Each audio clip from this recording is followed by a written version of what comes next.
दोस्तों, अवचेतन मन की शक्ति को बिना समझे उसे काम पर लगाना वैसा ही है जैसे बिना किसी दिशा निर्देशों के या बिना किसी लाइफ जैकेट के गहरे समुद्र में कूद जाना।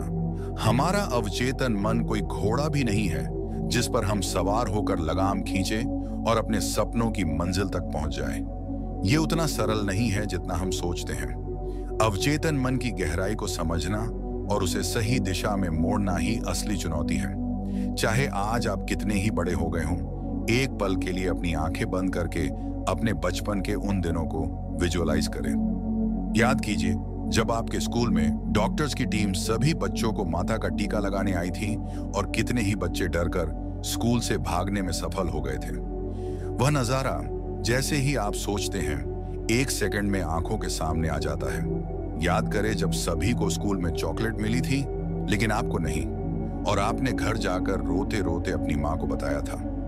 या फिर वह दिन जब आपने स्कूल की छुट्टी मारकर किसी और के बगीचे से आम चुराए थे और पेड़ पर चढ़कर उन्हें दिन भर खाया था। ये सारी यादें आपको एक पल में ही खुशी से भर देगी। पर ध्यान दीजिए, इन सभी दृश्यों को याद करने में आपके अवचेतन मन ने सिर्फ एक सेकंड का समय लिया। इससे आप समझ सकते हैं कि आपका अवचेतन मन कितना ताकतवर और शक्तिशाली है। दोस्तों, हमारे जीवन की हर एक छोटी बड़ी घटना का गहरा संबंध हमारे अवचेतन मन से होता है, और ये सभी घटनाएं या अच्छे बुरे परिणाम हमारे बचपन से लेकर अब तक के जीवन के सफर में हमें जो मिले हैं, उसकी छाप हमारे गहरे अवचेतन मन के अंदर इस तरह ठुस ठुस के भरी हुई है कि अधिकांश लोग अपने अतीत को कोसते हुए दुखी होकर अपना जीवन बर्बाद कर देते हैं। जो भावनाएं हम महसूस करते हैं वे सभी हमारे अवचेतन मन में छुपी होती हैं, जैसे कि रिकॉर्ड किया गया हो। हमारे जीवन में बचपन से लेकर अब तक के सफर में हमने अपने अवचेतन मन में इतनी सारी बुरी और अच्छी भावनाएं और घटनाएं रिकॉर्ड करके रखी हैं कि उनकी गिनती भी नहीं कर सकते। उनसे तत्काल छुटकारा पाना जरूरी है। अवचेतन मन वह शक्ति है जिसे अगर सही दिशा में इस्तेमाल किया जाए तो जीवन की हर मुश्किल का हल पाया जा सकता है। यह वह अदृश्य शक्ति है जो हमारी हर चाहत, हर लक्ष्य को पूरा करने की ताकत रखती है।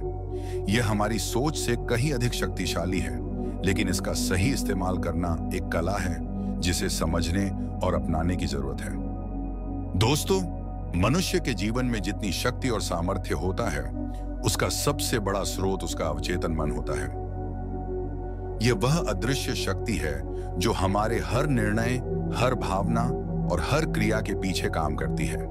अक्सर हम अपने चेतन मन की सीमाओं में बंधे रहते हैं, लेकिन जब हम अपने अवचेतन मन को जागृत कर उसकी शक्ति को समझते हैं तो हमारे जीवन में अद्भुत परिवर्तन होने लगते हैं। दोस्तों, आज के हमारे इस वीडियो में हम विस्तार से जानेंगे कि अवचेतन मन को कैसे काम पर लगाया जाए, अवचेतन मन से कैसे काम कराया जाए और कैसे अपने जीवन के सपनों को साकार किया जाए। तो चलिए दोस्तों, अवचेतन मन को काम पर लगाने के पहले हमें अपने अवचेतन मन की शक्ति को समझना पड़ेगा। हमारा अवचेतन मन कोई घोड़ा नहीं कि उस पर सवार हो जाए और लगाम खींचकर अपने सपनों की मंजिल तक पहुंच जाए। ये इतना आसान काम भी नहीं। दोस्तों, हमारा मन दो भागों में बटा हुआ है जिसे हम चेतन मन और अवचेतन मन कहते हैं। हमारा चेतन मन वह हिस्सा है जिसे हम दिन प्रतिदिन की गतिविधियों में उपयोग करते हैं, जैसे निर्णय लेना, सोचना, विश्लेषण करना आदि। इसके विपरीत हमारा अवचेतन मन वह हिस्सा है जो हमारी भावनाओं, आदतों और मानसिक छवियों को संचालित करता है और उसे स्टोर करता है। यानी एक प्रकार का मेमोरी कार्ड जिसकी क्षमता 250 मिलियन गीगाबाइट तक होती है, और प्रकृति ने सिर्फ यह मनुष्य को ही दिया है, इसलिए मनुष्य को दिव्य भी माना जाता है। यह मन का वह हिस्सा है जो हमारे जीवन के हर पहलू में गहराई से जुड़ा होता है। दोस्तों, अवचेतन मन की शक्ति अनंत होती है। यह वह शक्ति है जो हमारे विश्वासों और धारणाओं को नियंत्रित करती है। अगर आप किसी चीज को बार बार सोचते हैं तो वह आपके अवचेतन मन में स्थायी रूप से बस जाती है और फिर वह आपके जीवन में उसी के अनुरूप घटनाओं को आकर्षित करती है। इसलिए यह आवश्यक है कि हम अपने अवचेतन मन को सकारात्मक पॉजिटिव विचारों और धारणाओं से भरें।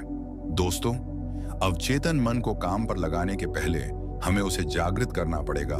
इसीलिए हमें प्रतिदिन सकारात्मक पॉजिटिव विचारों को अपने जीवन में अपनाना होगा। आपके विचार और शब्द आपकी दुनिया को बनाते हैं। जब आप अपने अवचेतन मन में सकारात्मक विचारों और धारणाओं को पुष्ट करते हैं, तो वह उन्हें हकीकत में बदलने के लिए काम करता है। उदाहरण के लिए, यदि आप रोज सुबह उठकर अपने आप से कहते हैं, मैं आत्मविश्वासी और सफल व्यक्ति हूं, तो आपका अवचेतन मन इसे सच मानकर उस दिशा में काम करना शुरू कर देगा। और यदि आप ये सोचते हैं कि मैं कभी सफल हो ही नहीं सकता, मेरे पास इस चीज की या उस चीज की कमी है, तो आपका अवचेतन आपको कभी सफल नहीं बनने देगा। मनुष्य का अवचेतन मन चित्रों और छवियों के माध्यम से सबसे अच्छा जल्दी समझता है। जब आप अपने लक्ष्य की स्पष्ट और जीवंत छवि अपने मन में बनाते हैं, तो आपका अवचेतन मन उसे हकीकत में बदलने के लिए आवश्यक संसाधनों को आकर्षित करता है। इस प्रक्रिया में आपको अपने लक्ष्य की प्राप्ति की भावना को भी महसूस करना चाहिए, जैसे वह पहले से ही पूरा हो चुका हो। इसलिए हर दिन विजुअलाइज करें और ऐसे खुश हो जाए विजुअलाइज करते समय, जैसे कि आपने वाकई में लक्ष्य प्राप्त किया हो। दोस्तों, अवचेतन मन को जागृत करने के लिए आपको मेडिटेशन ध्यान का सहारा लेना पड़ेगा, क्योंकि मेडिटेशन ध्यान आपके मन को शांत करता है और आपको अपने अवचेतन मन से जुड़ने में मदद करता है। जब आप ध्यान करते हैं, तो आपके चेतन मन की गतिविधियां धीमी हो जाती हैं और आप गहरे अवचेतन मन की शक्ति से जुड़ सकते हैं। यह प्रक्रिया आपके अंदरूनी सत्य को उजागर करती है और आपको उन सीमाओं को तोड़ने में मदद करती है जो आपने अपने मन में बना रखी है। इसलिए प्रतिदिन ध्यान के लिए आपको समय देना पड़ेगा। दोस्तों, अवचेतन मन को जागृत करने के लिए प्रभावशाली विचारों को बार बार दोहराना पड़ेगा। जब आप किसी विचार या लक्ष्य को बार बार दोहराते हैं, तो वह आपके अवचेतन मन में गहराई से अंकित हो जाता है। इसके लिए आप अपने दिनचर्या में कुछ समय निकालकर अपने विचारों को जोर जोर से दोहराएं और उन्हें एकाग्रता के साथ महसूस करें। इसके लिए आप यदि चाहें तो आईने का इस्तेमाल करें। आईने में खुद से अपने विचार अपने आप को बताइए। अपने आप से आंखों में आंखें डालकर बात करें। दोस्तों, सोने से पहले के पल आपके अवचेतन मन को जागृत करने के लिए सबसे अधिक संवेदनशील होते हैं। जब आप सोने से पहले अपने लक्ष्य या किसी सकारात्मक विचार के बारे में सोचते हैं, तो वह विचार आपके अवचेतन मन में गहराई से बस जाता है और पूरी रात उस पर काम करता है। सोने से पहले कभी भी अपनी परेशानी या प्रॉब्लम्स के बारे में ना सोचें, बल्कि ये सोचे और विजुअलाइज करें कि आपके सभी सपने पूरे हो गए हैं, आपकी सभी समस्या सुलझ गई है और आप आनंदित जीवन व्यतीत कर रहे हैं। तो चलिए दोस्तों, अब बात करते हैं अपने अवचेतन मन को कैसे काम पर लगाया जाए। अपने अवचेतन मन को काम पर लगाने से पहले आपको स्पष्ट लक्ष्य निर्धारण करना पड़ेगा। सबसे पहले आपको अपने लक्ष्यों को स्पष्ट रूप से परिभाषित करना होगा। आपका अवचेतन मन अस्पष्ट लक्ष्यों के साथ काम नहीं कर सकता। उदाहरण के लिए, अगर आप वित्तीय सफलता चाहते हैं, तो यह न कहे कि मुझे पैसा चाहिए, इसके बजाय स्पष्ट रूप से कहे कि मैं 10 लाख रुपए कमाऊंगा। यह दृढ़ निश्चय करे और विजुअलाइज करे कि आपके बैंक खाते में 10 लाख रुपए आ चुके हैं। अवचेतन मन को काम पर लगाने से पहले आपको अपने अंदर तगड़ा विश्वास का निर्माण करना होगा। विश्वास वह जड़ है जो आपके अवचेतन मन को खाद और पानी देता है। आपको अपने लक्ष्यों और अपनी क्षमताओं पर पूर्ण विश्वास रखना होगा। अगर कहीं भी संदेह होता है, तो वह आपके अवचेतन मन को कमजोर कर देगा।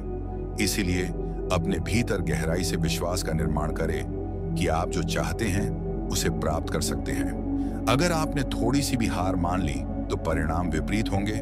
मान लीजिए आपने जमीन में आम का बीज डाला और उसे आप रोज पानी देते हैं। वह पेड़ आपको एक दिन आम दिए बगैर नहीं रहेगा।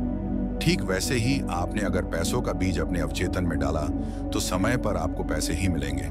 पैसे मिलने का समय आपके विश्वास और नियत पर निर्भर करेगा। जैसे कि कुछ पेड़ में आपने आम आते नहीं देखा होगा।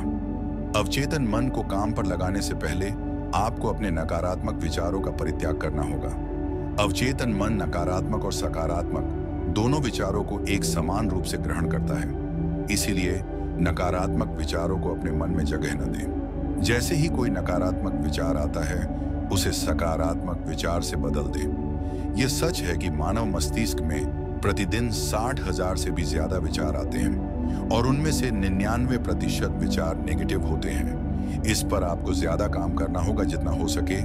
नकारात्मक विचारों से दूर रहे या उन्हें टालें। अवचेतन मन को काम पर लगाने से पहले आपको अपने मन पर ध्यान केंद्रित करना होगा। ध्यान केंद्रित करना अवचेतन मन के साथ काम करने का महत्वपूर्ण हिस्सा है। जब आप अपने लक्ष्य पर ध्यान केंद्रित करते हैं तो आपका अवचेतन मन उसी दिशा में काम करना शुरू कर देता है। किसी भी विकर्षण से बचने के लिए अपने लक्ष्य को रोज ध्यान में लाएं और उसे अपनी प्राथमिकता बनाएं। जब आपने एक लक्ष्य निर्धारित किया है तो दूसरे लक्ष्य के बारे में ना सोचें। इससे आपका मन भटक जाएगा और पहला लक्ष्य पूरा नहीं होगा। आज के भागदौड़ भरे जीवन में आपको सब कुछ एक साथ चाहिए होता है, यह संभव नहीं। यह प्रकृति के खिलाफ होगा। इसलिए एक एक करके ही अपने लक्ष्य हासिल करते जाइए और आगे बढ़े। दूसरों को देखकर अपनी तुलना उनसे ना करें। अपने अवचेतन मन की शक्ति पर विश्वास करें। सबसे महत्वपूर्ण है कि आप अपने अवचेतन मन की शक्ति पर विश्वास करें। जब आप इसे अपने जीवन का हिस्सा बना लेते हैं तो आपका अवचेतन मन आपकी मदद करना शुरू कर देगा। वह आपको सही लोगों, सही अवसरों और सही परिस्थितियों की ओर ले जाएगा। जैसी दुनिया आप अपने मन में बनाएंगे, वास्तव में बाहरी दुनिया भी आपको वैसी ही मिलेगी। जब आप अपने अवचेतन मन को जागृत कर उसे अपने लक्ष्यों के अनुसार काम में लगाते हैं तो आप अपने जीवन में बड़े परिवर्तन देख सकते हैं। आप अपनी इच्छाओं को आसानी से पूरा कर सकते हैं, अपने डर और असफलताओं को पीछे छोड़ सकते हैं और एक सफल और संतोषजनक जीवन जी सकते हैं। दोस्तों, अंतिम निष्कर्ष यही है कि अवचेतन मन की शक्ति अद्भुत और अनंत है। यह हमें हमारे सपनों और इच्छाओं की दिशा में ले जाने में सक्षम है, बशर्ते हम उसे सही दिशा में काम करने के लिए प्रशिक्षित करें। अगर आप अपने अवचेतन मन की शक्ति को समझते हैं और उसे अपने जीवन में सही रूप से लागू करते हैं तो कोई भी चीज आपके सपनों की प्राप्ति में बाधा नहीं बन सकती। अपने मन की इस गहराई से जुड़कर आप अपने जीवन को नई ऊंचाइयों पर ले जा सकते हैं और अपने हर सपने को साकार कर सकते हैं। बाकी आज के इस वीडियो में इतना ही। अगर वीडियो पसंद आया हो तो लाइक और कमेंट कीजिए। धन्यवाद।